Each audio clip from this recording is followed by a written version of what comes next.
Let's go to Jacob in San Jose. Wants to know about if there's any rumors out there. Hey, Jacob, how you doing? I'm doing all right. How you guys doing? Dynamite. All right. Well, me and my buddy have been kind of trying to keep a close eye on this. We kind of got bored in the offseason. Baseball's been kind of bad. So on that note, I've been he had just recently read a Reddit post about, and obviously that we'll take it as it comes from Reddit, but that they're still looking at LeBron James, but with the leaking of the plan to get him and Anthony Davis early, the Wizards have had all the leverage, and that's what's taking this so long. And that now they've shifted their view from an initial look of multiple first-round picks to Yaxel, a first-round pick, and Jimmy Butler.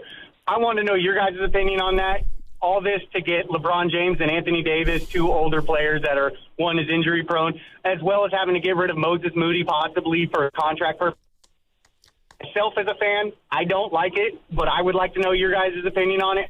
I hate it, but I think there's something there too. I really do. Like if I'm, people think that Washington just wants to give away Anthony Davis. They're not just going to give away Anthony Davis. And I remember saying that right after the draft when the Davis stuff came.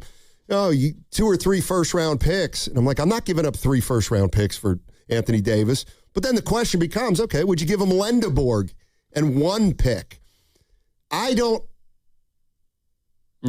think there's one Warrior fan out there that wants to forsake Lendeborg to acquire Anthony Davis. I got to believe I'm with everybody there. Can you imagine that after this morning when the NBA announces that he's the Summer League most valuable player, that 48 hours later, the Washington Wizards have traded Anthony Davis for Yaxel Lendeborg in a first-round pick. The only way that the Warriors could make this, all right, let's say they don't get LeBron, right? That they roll out this team next year. People are going to be pissed or disappointed because they've been sold this false bill of goods. The only way that this offseason could get any worse is if they trade Yaxel Lendeborg. I'm serious. Well, that's the only way it could get worse. What about... Well, you're going to say Draymond signs a 4-year deal? The Golden State Warriors have reached a contract extension with Brandin Podziemski. 4 years, $118 million. 27 annual value. Your mind is a gutter. No, but honestly, though, we talked about it yesterday a lot. He's the brightest spot of this summer, and there is no way in hell Yaxel's going anywhere. You would think not. I mean, look, when the Warriors finally parted ways with Kuminga, I think one of the reasons they had to do it, or what may have been the final impetus, was they were almost certain that he wasn't going to, quote, blow up. You know what I mean? Yeah. Like they'd seen him for 4.5 years, and they'd seen all his highs, all his lows, and they finally maybe were convinced if we trade him to some other place, we're confident he's not going to make us look terrible. Yaxel's different.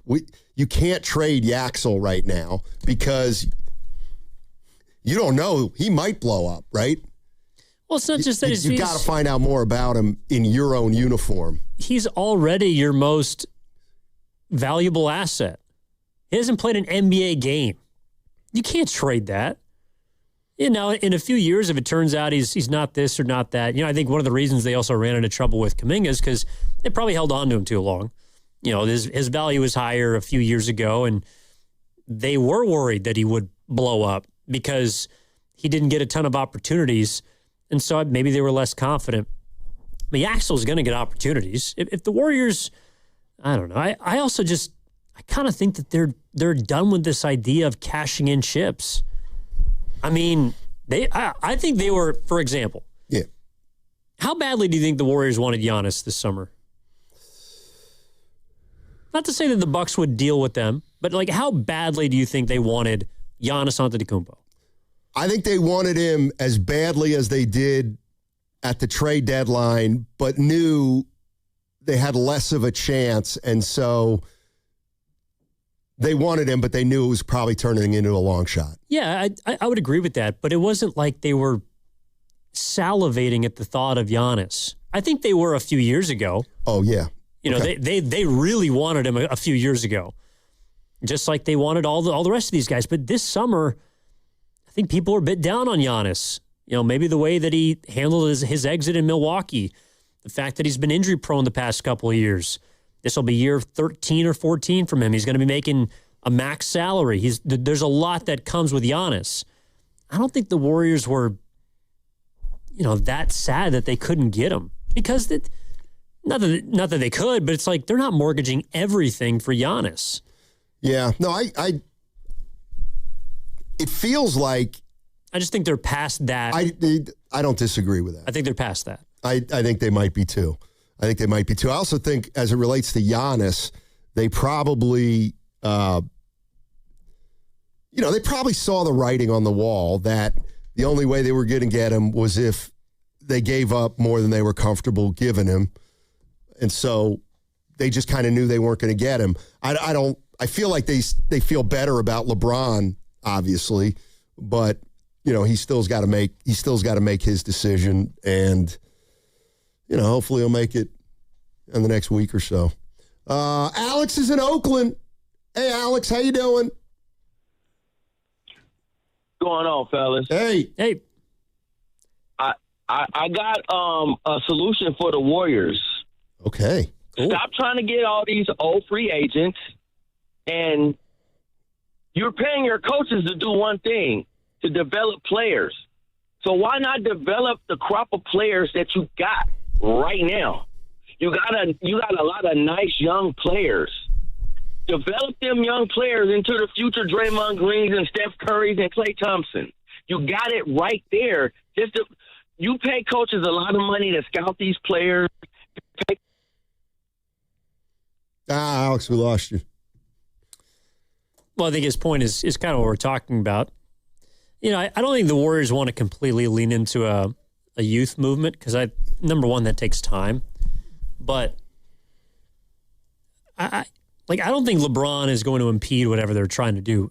At the end of the day, their best young piece is now Yaxel Lendeborg. Right.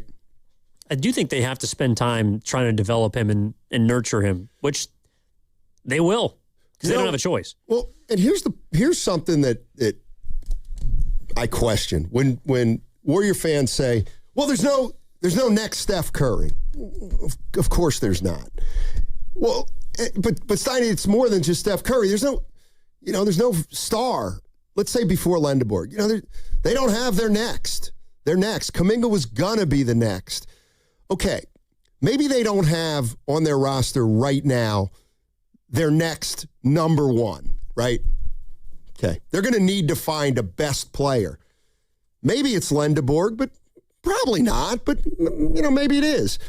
Just because you don't have a number one, possibly, does that mean you don't try to develop Lendeborg, Santos, Richard, Pods, and Moody? Like, maybe like Lendeborg is a 2 and all the rest of the guys are just role players. So what? Develop them as those type of players. And then when the time comes, you try to get a star in here.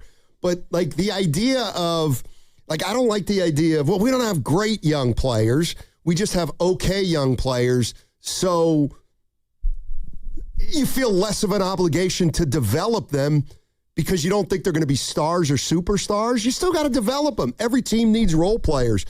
I would expect the one guy I'm starting to think more and more about this year is Will Richard. He's going to have an opportunity, I would hope, to, last year he played. We liked him.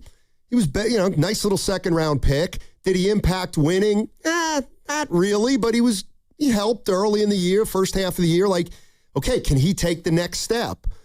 Because the next step then turns him from an 11th man into a legitimate rotation player. Can he be a legitimate rotation player in a year or two? That's what I want to find out this year. Well, and is he going to be different than the other second-round picks that were basically done in a few years? Right. Trace Jackson Davis, same deal. He played a lot as a rookie, ended up starting by the end of that season, I think 3 years ago alongside Draymond, but then he came back and he couldn't see the floor. Quinn Post had a nice rookie season, shot 40% from three. Looked like he was going to be a stretch five that you could help build around. And maybe because of his performance, he got priced out, but it's like he's no longer on the team. They traded TJD for a second-round pick last year. So is Will Richard going to be a guy that actually sticks around and helps? Or is he just another back end of the roster player that will be replaced in 2 seasons? It's the same thing with Pat Spencer. I think they developed Pat Spencer into a guy who could play. Okay, for where he was, that's not bad. But LJ Cryer can just step in and take his job now that Spencer's on the Suns. You know what I mean? Yeah. They need some of these guys to break through to reach a higher floor or ceiling, I should say, than guys that are, in their draft slot or were brought in as undrafted free agents. They do need a Will Richard, not specifically him, but a guy like him to take a leap. And I think that's really more than anything else what we haven't seen from their young players. Like Moody's fine. Moody, before he got hurt, Moody, he can do some things. He can get hot from three. But he made 7 threes in a quarter against New Orleans. He's a pretty good on-ball defender. But you need him to take a leap. And he obviously can't do that because of his injury. But that's what has been missing, I think, from kind of creating a Warriors core. Right. And my one overarching concern is I feel like if let's say LeBron doesn't come, I can find a silver lining. And the silver lining is that, okay, our young guys are going to play. In large part because they have to, but also because we're not a title contender and we've got some guys that we want to see more of. If LeBron James comes, they become less of a priority. That would be my one overarching concern about LeBron is I don't want to push these young guys to the back burner for another year. Like it's and maybe LeBron, maybe there's a fine line or a fine balance there that they can figure out. But you bring LeBron on here and I just think the focus of the team will change into a less of a development, more of let's see how many wins we can squeeze out of this team, which maybe you owe it to this team to see how good they can be with LeBron. I just don't want them to, kind of eschew their young players like they've kind of been doing. Yeah, but, your best players, quote unquote, are also so old that I feel like there's going to be more opportunity. LeBron is not going to play more than 65 games if he gets there. I think you could say the same for Steph. You could say the same for Horford, certainly Porzingis. I just think that, and I forget which caller brought it up yesterday, and I kind of agree with it. It's this idea that the Warriors have 2 rosters. They have an 82-game roster and they have a 16-game roster.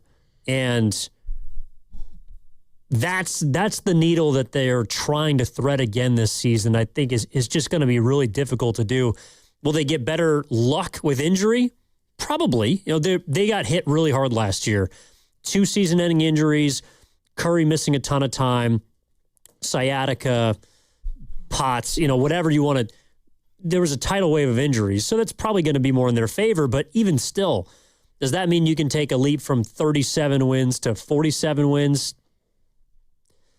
Even with LeBron James, that's a lot to ask. Yeah, and here's the other thing. I think sometimes we have a tendency to think about it as all or nothing. In other words, okay, if the Warriors they think they're a good team, they're going to be a playoff team, they're going to go deep, well, then we can't develop. Well, they're not in that spot anymore. Because here's where they're at as far as I'm concerned. If I'm going to use an extreme example here. If they get LeBron James, let's just say, and their focus changes, and now all of a sudden Butler is coming back and they just development once again is put on hold. If you don't start developing Lendeborg and Pods and Moody and Richard and Santos, by the time Steph and Draymond leave, Yeah. They'll have nothing. They'll have nothing that would attract a free agent. On the other hand, if like a year they could use to trade for somebody. No, what I'm talking about is, and I get it, it looks far-fetched now, but like if Lendeborg's a hell of a player and he's ascending and their other guys are like, you know what, they got some good role players there. Lendeborg's going to be a hell of a player. Maybe I want to play with him. Like, they're more likely to get a legitimate free agent if these guys emerge to some degree over the next year or two, as opposed to, no, we're going to focus on Steph and Draymond and Horford and Porzingis and Butler and LeBron. Okay, that buys us another year, but our young guys are going to be in a worse spot, and we're going to be less attractive as a franchise because we haven't developed the young guys, and now we have nothing because the old guys are getting ready to retire.